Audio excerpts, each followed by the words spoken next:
إن الشيطان لكم عدو فاتخذوا عدوا. Le diable est pour vous un ennemi. Prenez-le comme un ennemi. Qui sont les djinns? Qui est l'être appelé communément le diable? Comment se protéger contre ces êtres invisibles à l'œil nu et qui pourtant s'émisent dans le quotidien des êtres humains à travers le soufflement diabolique, la possession ou encore la sorcellerie? Et quant au djinn, nous l'avions créé auparavant d'un feu, d'une chaleur ardente. Le djinn est une créature distincte des autres créatures. Hommes, animaux, anges. Il appartient à une autre dimension du cosmos. Il a créé les djinns d'un feu sans fumée, Ma'arij.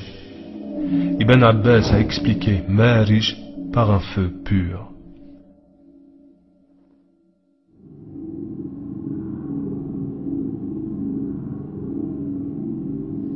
Il partage cependant avec l'homme plusieurs particularités, dont la faculté de réfléchir et celle de choisir son destin, c'est-à-dire le libre arbitre. En d'autres termes, ils devront rendre compte devant Allah de leurs actions passées.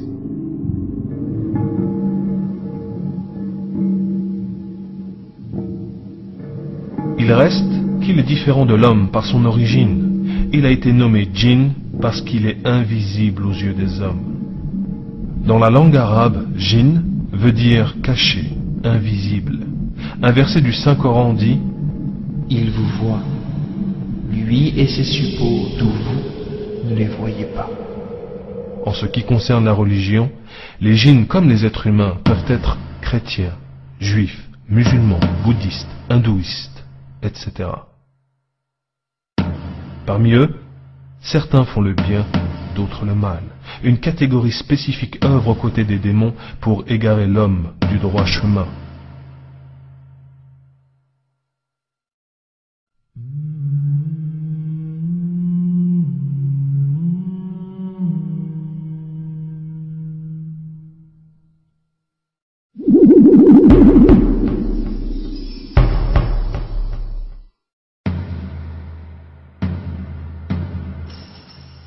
On parle de plus en plus de nos jours des ovnis, des objets volants non identifiés. Il ne se passe pas une semaine dans le monde sans que des individus attestent avoir vu des ovnis dans le ciel ou se poser sur terre, ou encore avoir vu des créatures extraterrestres sortir de ces objets non identifiés. Il a été rapporté également que certaines de ces créatures ont demandé à ces gens de monter avec eux dans leur appareil. Le savant musulman Omar el-Ashqar, dans son ouvrage Le monde des djinns et des démons, a dit qu'environ 61% des Américains croient aux extraterrestres. La presse américaine rapporte qu'1,5 million d'Américains ont vu des ovnis, et un certain nombre d'entre eux ont même été capables d'entrer en contact direct avec ces créatures.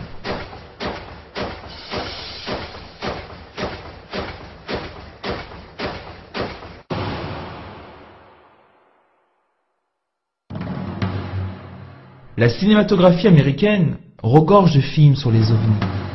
Le cinéaste américain Steven Spielberg a réalisé un film intitulé « Rencontre avec le troisième type ».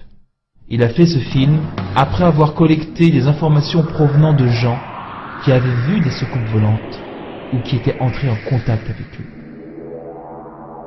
Le film a été montré en premier à la Maison Blanche et le président américain fut le premier à le voir. À la suite de ce film, l'agence spatiale américaine fut convaincue de la nécessité d'entreprendre des recherches sur ce sujet. L'islam nous enseigne qu'il ne fait aucun doute qu'il existe des créatures non humaines. Les témoignages de par le monde confirment ce fait. Néanmoins, les gens sont confus au sujet de ces ovnis et des créatures qui sont à bord. La vitesse de ces ovnis est beaucoup plus rapide que n'importe quel appareil inventé par l'homme. Le savant musulman Omar el-Ashqar dit que ces créatures viennent en réalité du monde des djinns qui vivent sur notre planète dans un monde parallèle. Ces djinns qui ont des pouvoirs et des habilités qui excèdent les capacités humaines. Allah subhanahu wa ta'ala leur a accordé une vitesse qui excède la vitesse du son et de la lumière, mais aussi la possibilité de changer de forme.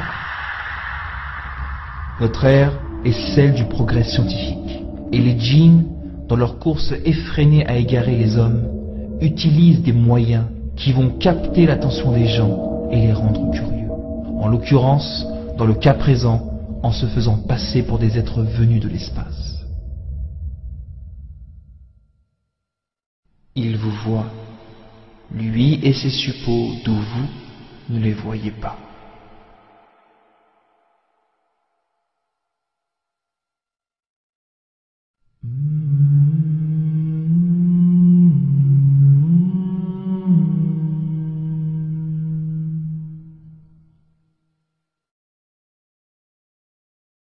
À l'origine, le démon était un djinn, un grand adorateur d'Allah, subhanahu wa ta'ala.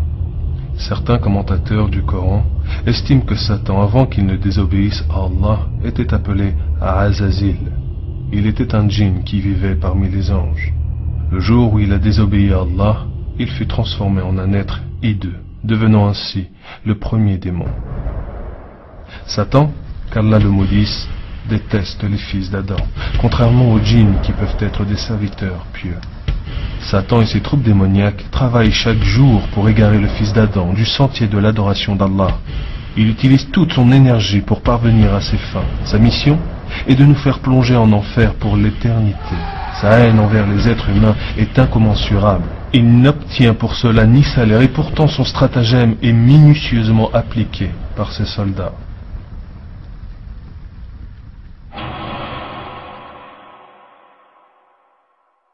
Iblis cible en priorité la destruction du principe d'unicité at-tawhid.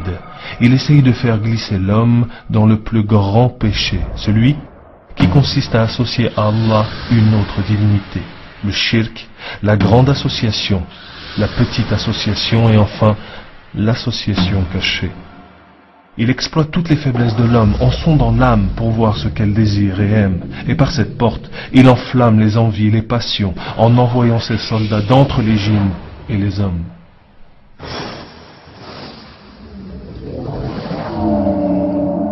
Il propose à l'homme les jeux de hasard, le vin.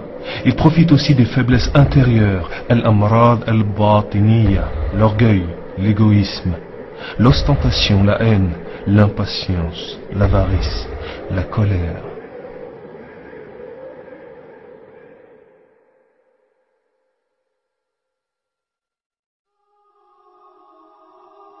Les djinns et les démons peuvent coopérer ensemble pour égarer ou pour affecter l'être humain. Il arrive même qu'ils travaillent avec des sorciers ou sorcières en vue de causer du tort à un homme ou une femme au moyen de la possession et de la sorcellerie.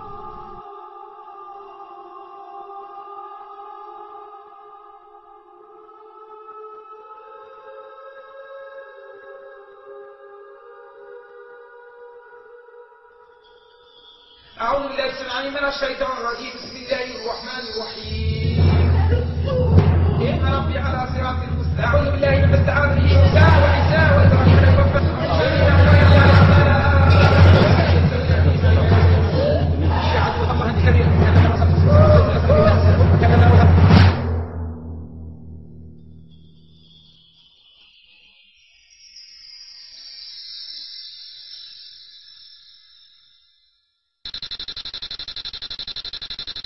attaque sur l'être humain au moment de sa naissance pour l'avertir de la guerre qu'il y a entre eux. Selon Abu Huraira, qu'Allah l'agréé, L'envoyé d'Allah, que la paix soit sur lui, a dit: il n'y a pas de nouveau-né qui à sa naissance ne soit piqué par Satan.